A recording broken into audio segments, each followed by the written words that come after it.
ॐ भूर्भुवः स्वः तत्सवितुर्वरेण्यं भर्गो देवस्य धीमहि धियो यो नः प्रचोदयात्। ॐ शान्ति शान्ति शान्तिः।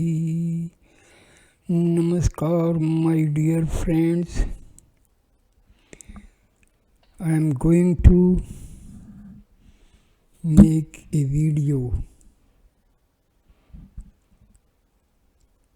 on meditation.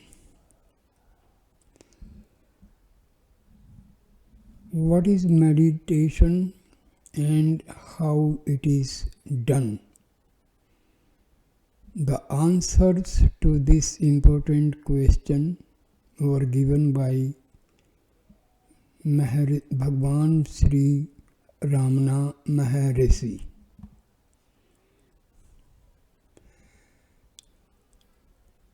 I start the video. What is meditation and how it is done? A devotee puts a question.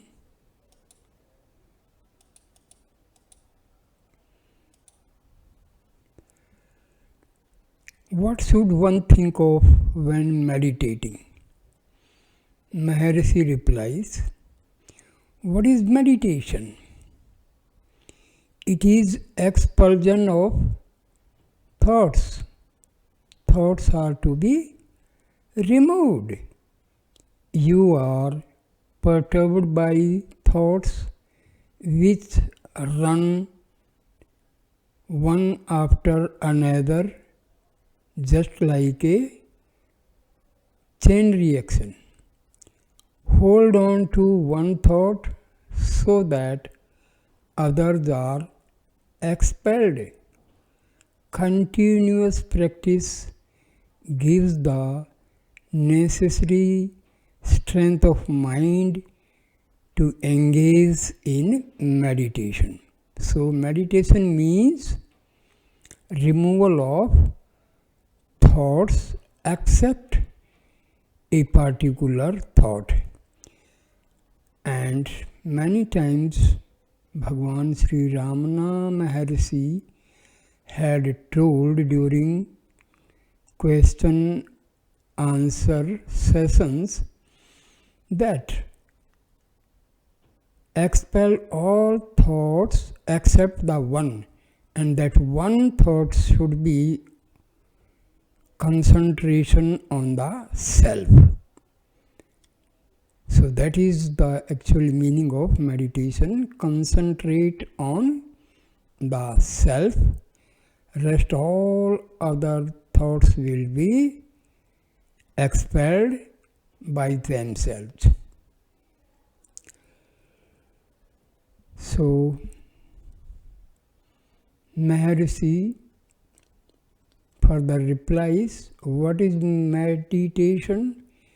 It consists in expulsion of thoughts.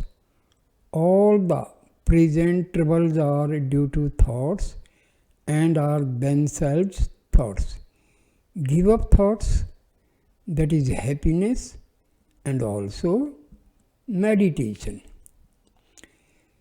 See, thoughts are rising from the self, from the Atma. When these thoughts are going out, they are going away from Atma and they are now connected with negative energy. When the thoughts are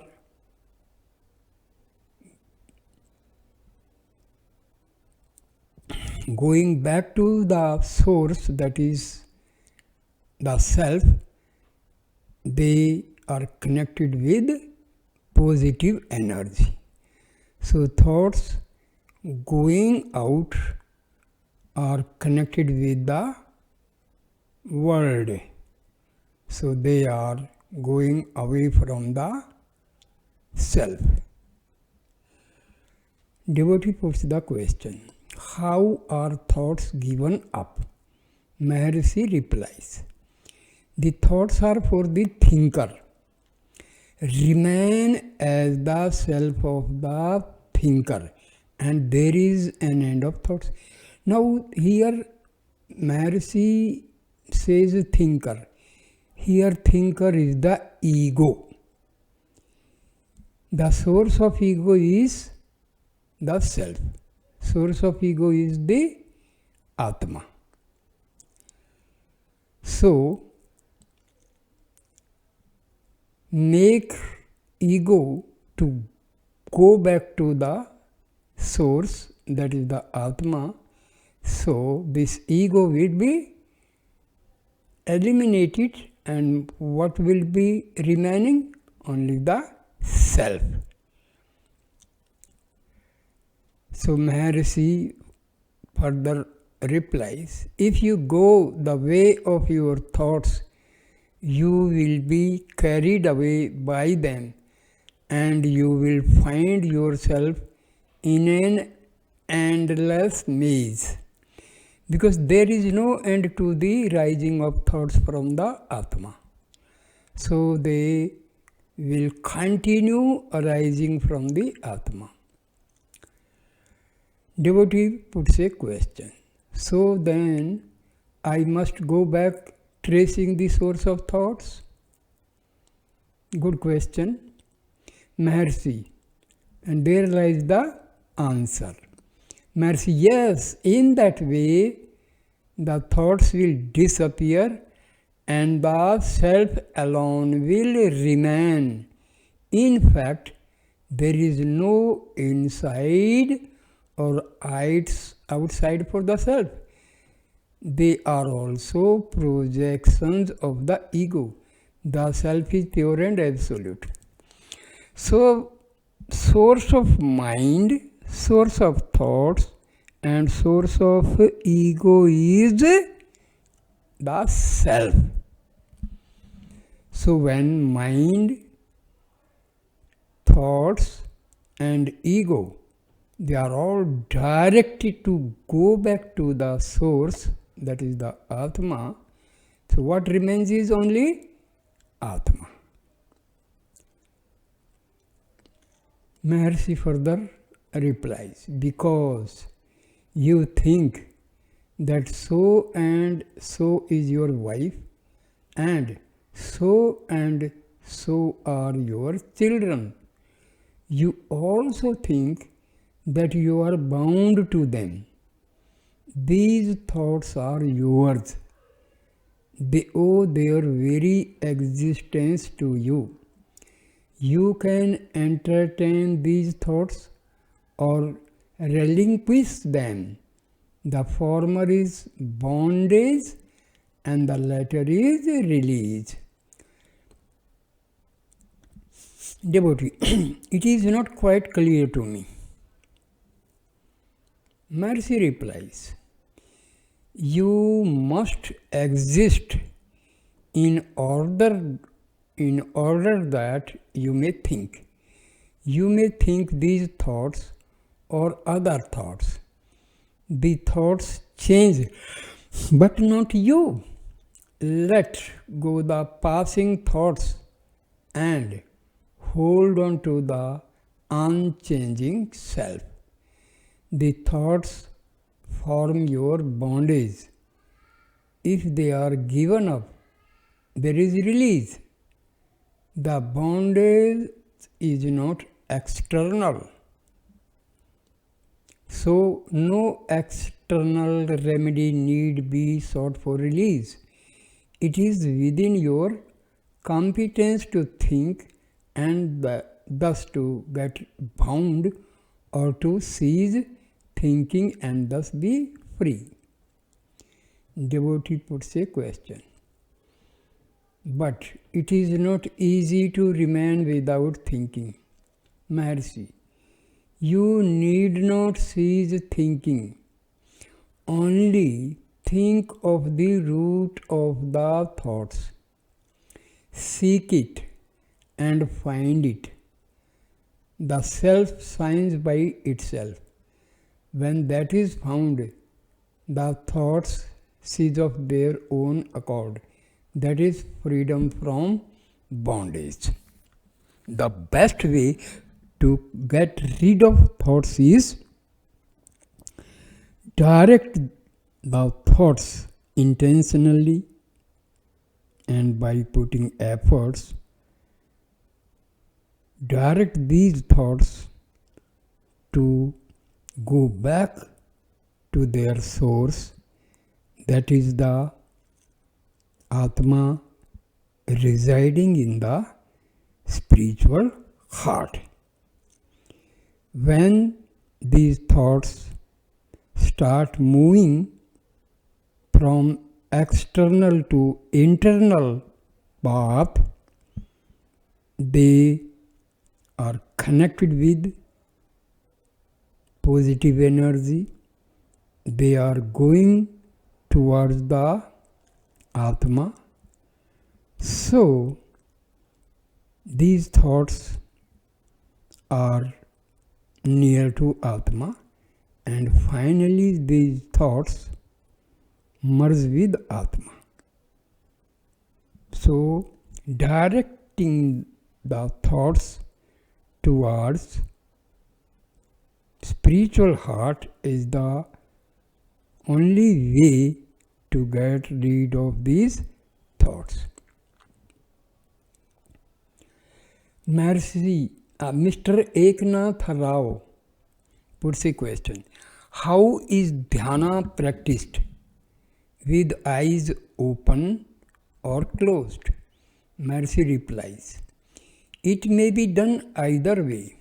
The point is that the mind must be introverted and kept active in its pursuit.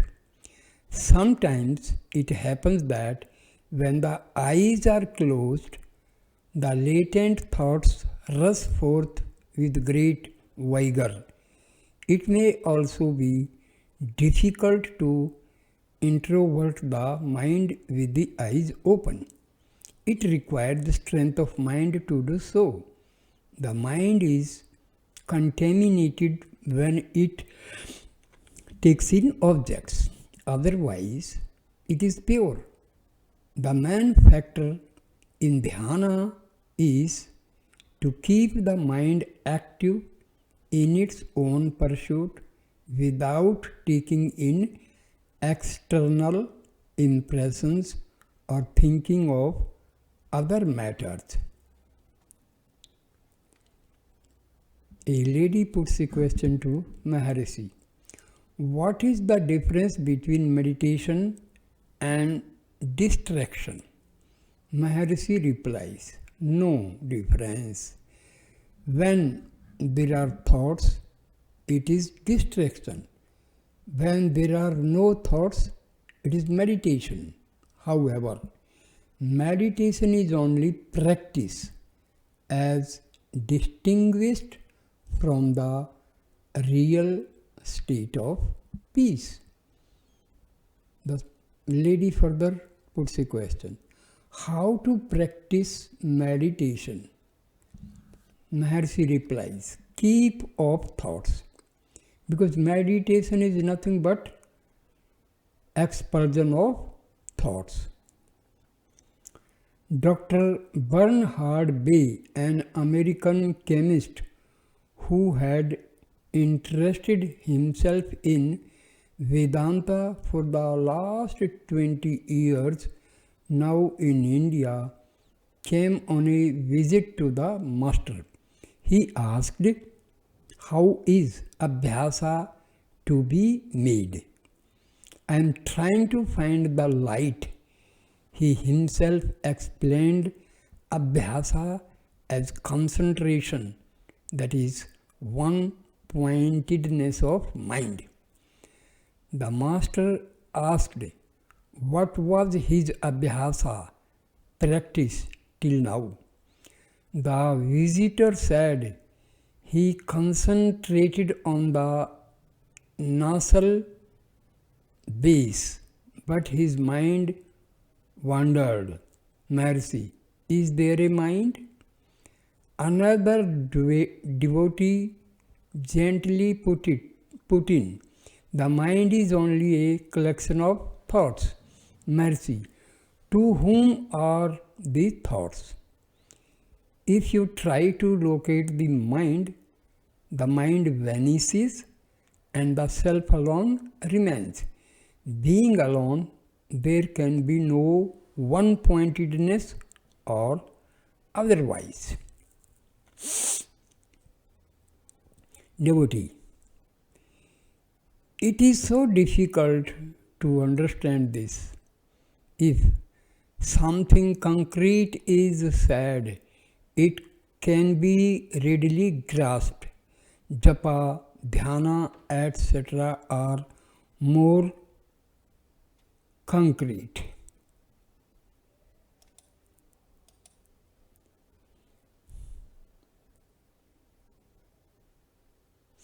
Maharshi, who am I is the best japa. What could be more concrete than the self?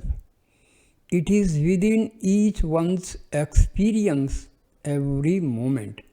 Why should he try to catch anything outside, leaving out the self?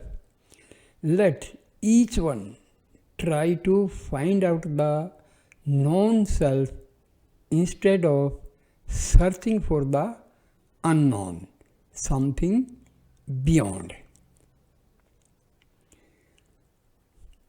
A Bengali visitor asked, how is the mind controlled?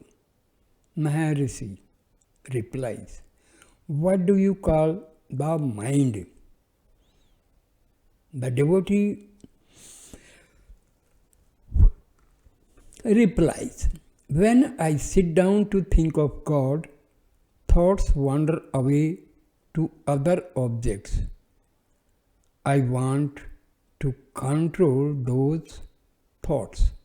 Maharshi, in the Bhagavad Gita, it is said that it is the nature of the mind to wander.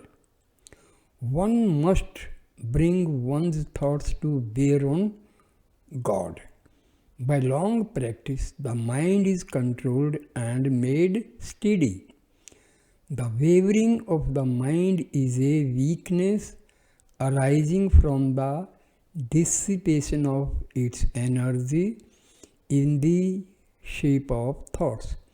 When one makes the mind stick to one thought, the energy is conserved and the mind becomes stronger. Devotee, what is the meaning of the strength of the mind? Maharshi, its ability to concentrate on one thought without being distracted. Devotee, how is that achieved? Maharshi, by practice. A devotee concentrates on God. A seeker, follower of the Dhyana Marga, seeks the self.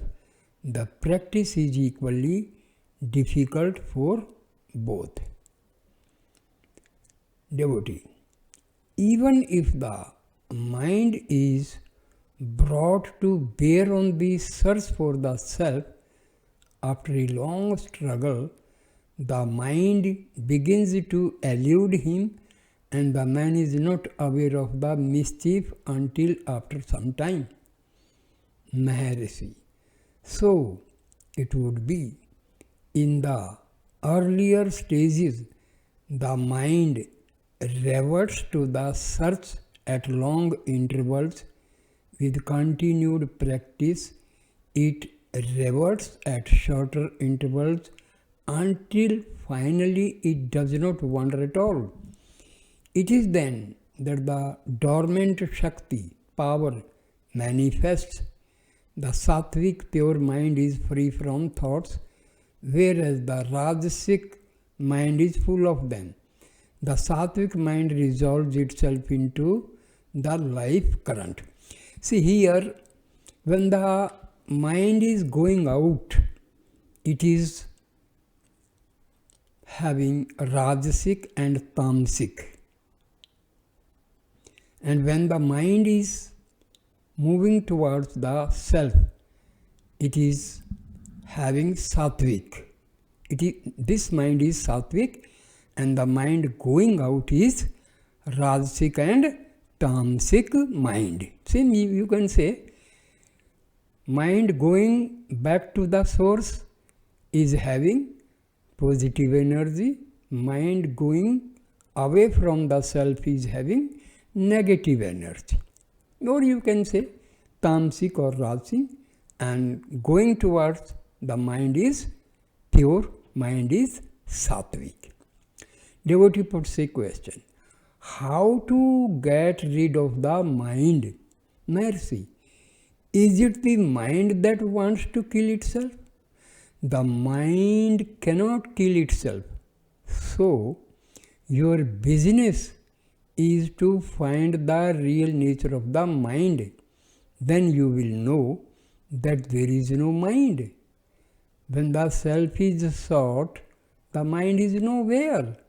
Abiding in the self, one need not worry about the mind. Devotee, how to get rid of fear? Mercy, what is fear? It is only a thought. If there is anything beside the self, there is reason to fear.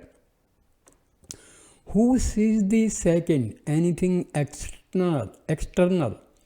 First the ego arises and sees objects as external. If the ego does not rise, the self alone exists and there is no second, nothing external. For anything external to oneself implies the seer within.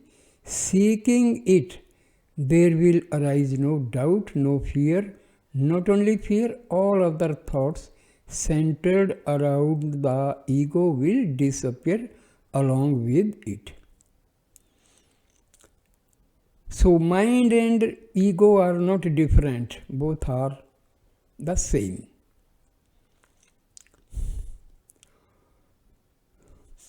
When the thought,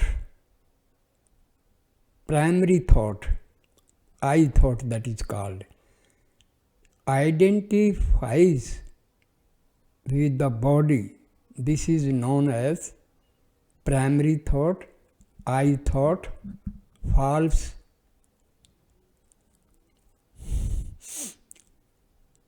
I you can say, and ego. This I thought is nothing but the ego. So mind and ego are the same. First the thoughts arise from the Atma. Continuity of these thoughts in a chain is known as mind. And the primary thought, the first thought which arises from the Atma is I thought, and that is ego. This ego only creates the rising of thoughts. How to control the mind? Devotee puts the question. Maharshi replies, catch hold of the mind. Devotee puts, how? Maharshi, what is mind? Find it out. It is only an aggregate of thoughts. The ego-ridden mind has its strength sapped and is too weak to resist the torturing thoughts. The egoless mind is happy in deep, dreamless sleep. Clearly, therefore, bliss and misery are only modes of mind, but the weak mode is not easily interchangeable with the strong mode. Activity is weakness and consequently miserable. Passivity is strength and therefore blissful.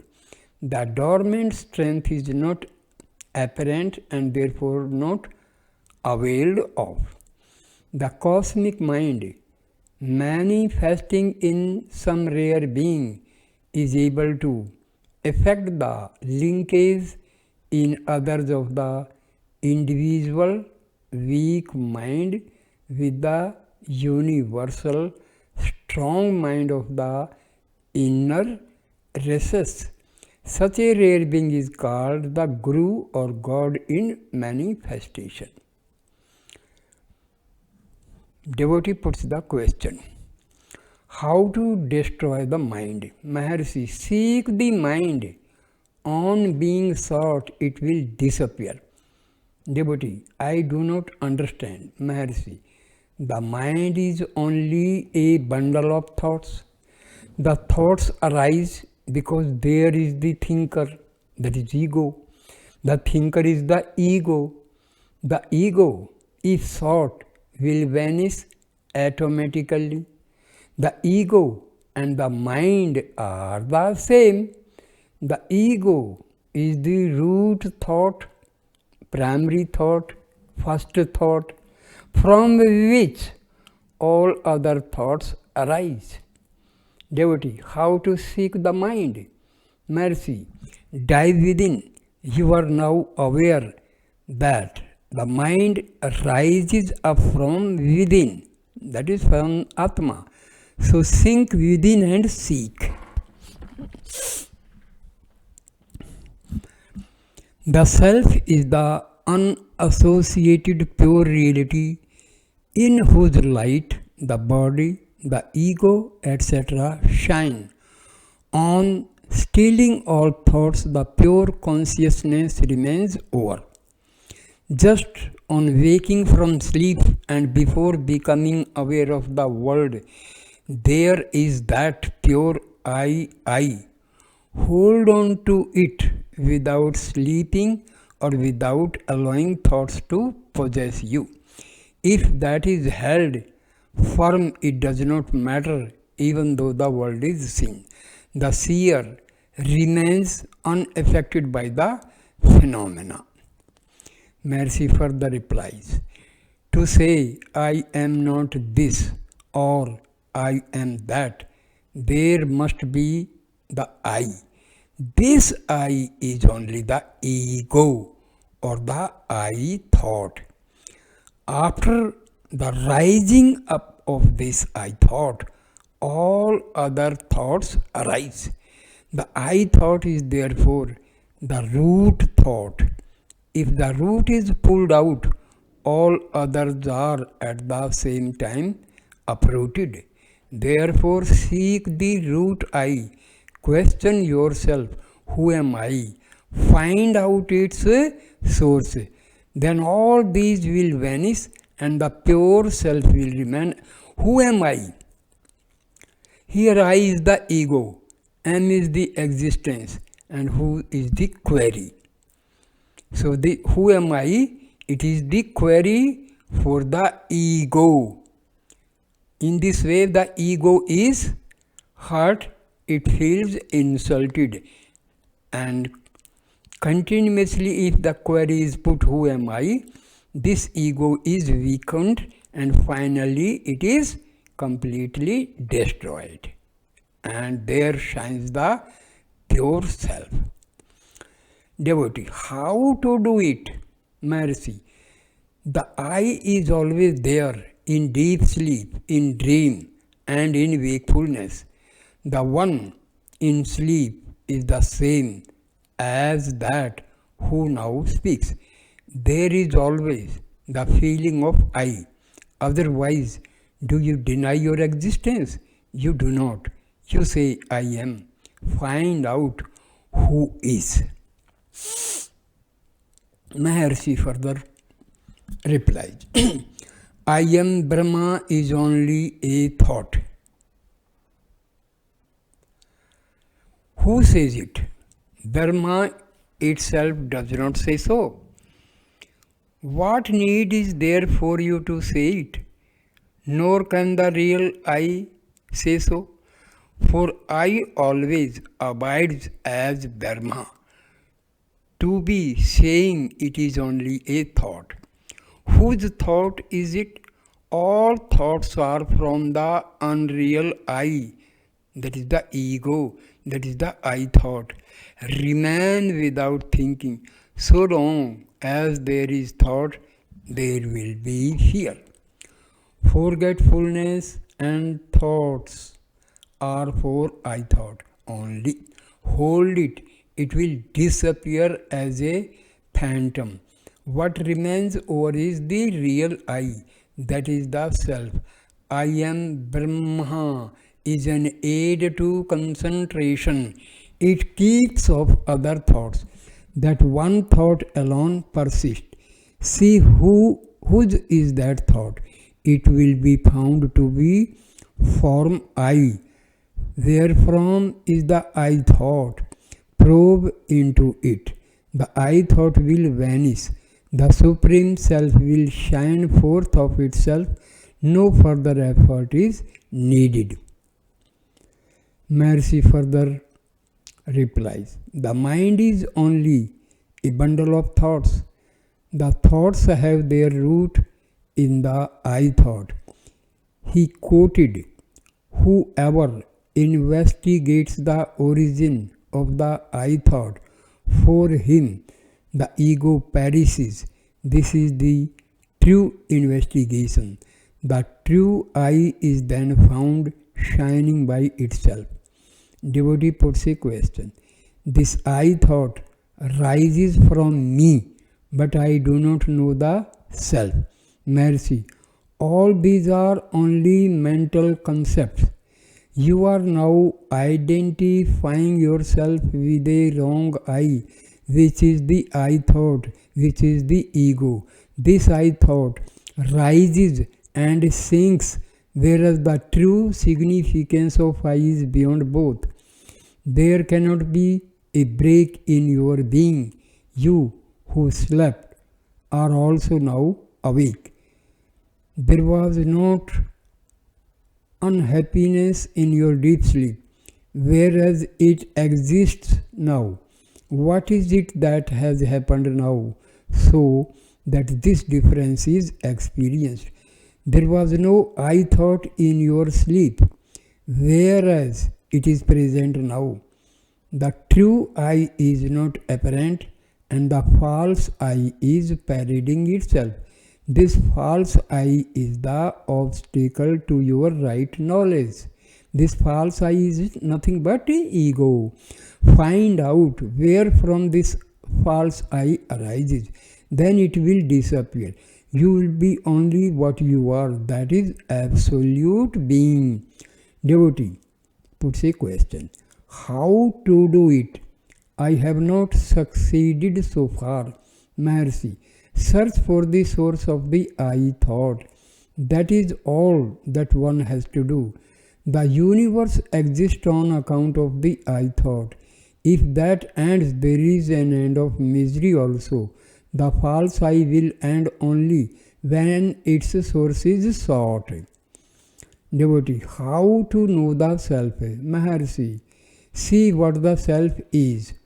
What you consider to be the self is really either the mind or the intellect or the I thought. The other thoughts arise only after the I thought. So hold on to it. The others will vanish, leaving the self as the residuum. Devotee, the difficulty lies in reaching it. Maharshi, there is no reaching it at all because it is eternal here and now. If the self were to be gained anew, it would not be permanent. Maharshi further replies, the sense of body is a thought. The thought is of the mind. The mind rises after the I thought. The I thought is the root thought. If that is held, the other thoughts will disappear. There will then be no body, no mind, not even the ego. Devotee, what will remain then? Maharshi, the self in its purity. Devotee, how can the mind be made to vanish? Maharshi, if the thinker is sought, the thoughts will disappear. Devotee, it looks easy to think of God in the external world, whereas it looks difficult to remain without thoughts. Mercy, that is absurd. To look at other things is easy, and to look within is difficult. It must be contrariwise. Devotee, but I do not understand, it is difficult. Mercy, this thought of difficulty is the chief obstacle. A little practice will make you think differently. Devotee, what is the practice? Mercy, to find out the source of I. Here I means ego. So I end this wonderful video. Please like, comment and share the video and subscribe the channel. Thanks a lot. Namaskar, my dear friends.